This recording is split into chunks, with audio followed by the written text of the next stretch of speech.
Hello বন্ধুরা, চলে এসেছি আবার খাবার দাবার নিয়ে। আজকে শরীরটা খুব খারাপ। তো আজকে তো রান্না করেছি, শরীর খারাপ নিয়েও রান্না করেছি। তো দেখো রান্না বান্না কি করেছি। দেখো ভাত বেড়ে নিয়েছি, ভাত গরম আছে, ভাত বেড়ে নিয়েছি। আজকে কি কি রান্না হয়েছে দেখার আগে বলে নিই যে আজকে একটা নতুন রান্না করেছি। এর আগে এরকমভাবে কোনোদিন করিনি, খাইনি।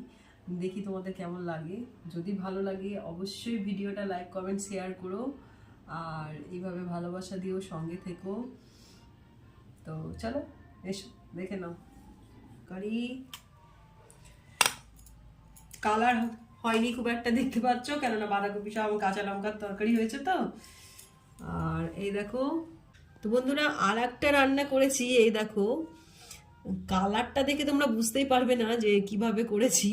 তো তোমাদের বলি, এটায় কোনো মশলা দেওয়া নেই, হালকা পেঁয়াজ আদা রসুন যা আছে আছে, জিরে ধনে টনে কিছু দেওয়া নেই। এই রান্নাটা আমি আজকে কাঁচা টমেটো দিয়ে করেছি বন্ধুরা। কালার দেখে বুঝতে পারছো? একদম বোঝা যাচ্ছে না, কিন্তু কাঁচা টমেটো দিয়ে প্রথম চিকেন রান্না করেছি, কাঁচা টমেটো দিয়ে। আর শুকনো লঙ্কা ইউজ করিনি, কাঁচা লঙ্কা দিয়েছি, কিন্তু মিট মশলা দিয়েছি বলে কালারটা সুন্দর এসছে। তো এটা নতুন আজকে ট্রাই করেছি, দেখি খেয়ে দেখি কেমন লাগে। তো চলো খেতে থাকি আমরা। তো বন্ধুরা খেয়ে দেখি কেমন হয়েছে কাঁচা পাকা টমেটো চিকেন রান্না। খেয়ে তোমাদের বলবো কিরকম হয়েছে।